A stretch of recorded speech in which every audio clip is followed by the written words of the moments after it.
Hi, Blastpop here. Today I'm taking a look at Campaigns of Montrose, A Year of Living Dangerously, 1644 to 1645.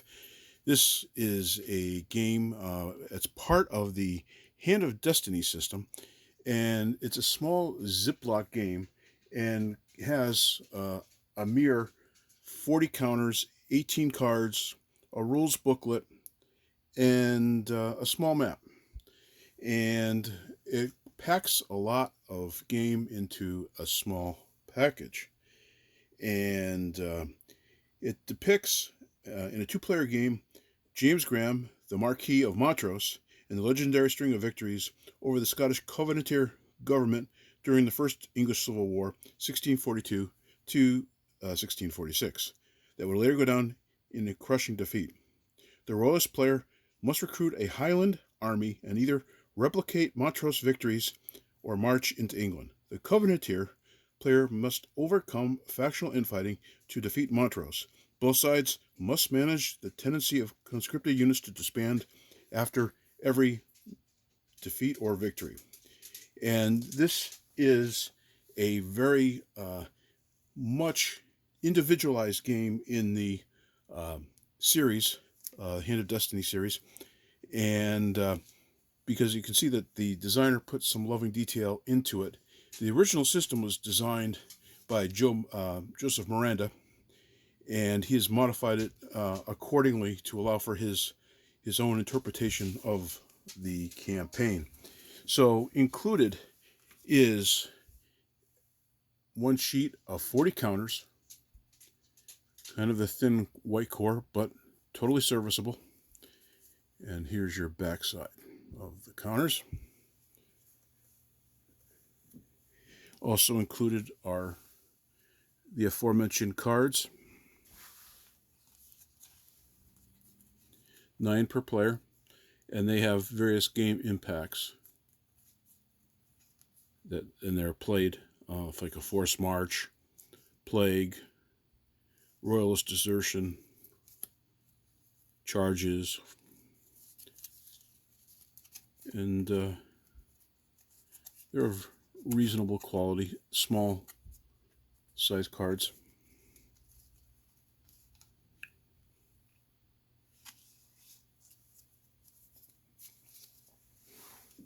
Also included is a baggie to hold your pieces, and the game itself, its rules.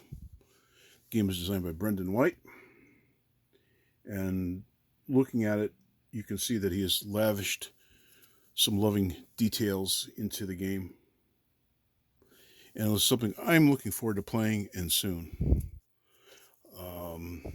Montrose was sort of a dashing commander of the period, and he did go down to defeat and was executed, but in some respects he kind of reminds me of a Jeb Stuart type character, and was fatal in what they did. And it comes with 8 pages, including historical notes, designer notes, examples of play, how to do battles using the cards.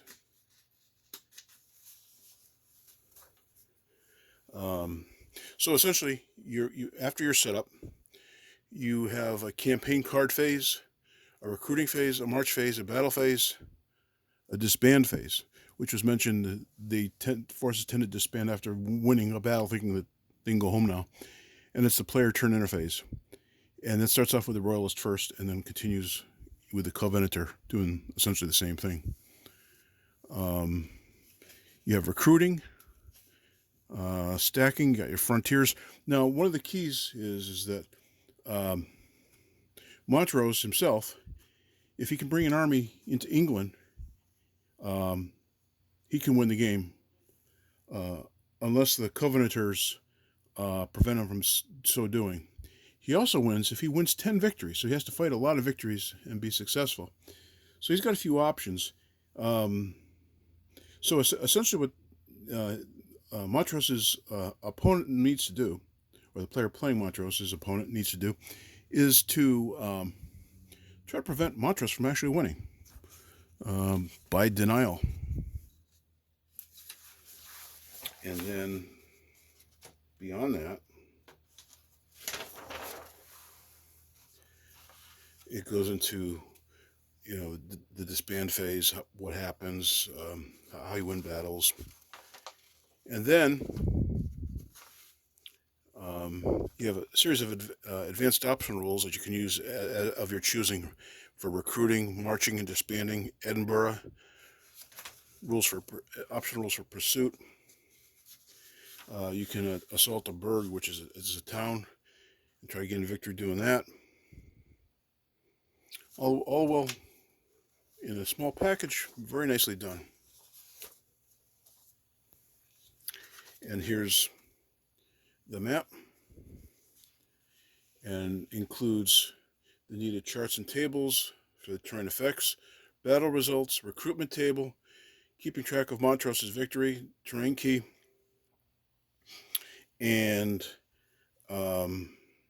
what's nice features is a period style map, as well as listing the battles and in what turn that battle was fought. And you have upwards of 11 game turns. And I'll focus in a little bit here just to give you a sense of the detail on this map. Now, this is an 11 by 17 map. It's pretty small, but there's a lot going on here. It looks very interesting. I think this game could stand up to repeated plays, and I hope that the designer uses the system that he's modified to create more games, maybe on the English Civil War, or some other periods of English history. I think this could be a real winner.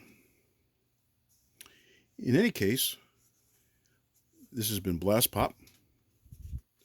Please comment, like, and subscribe. Bye.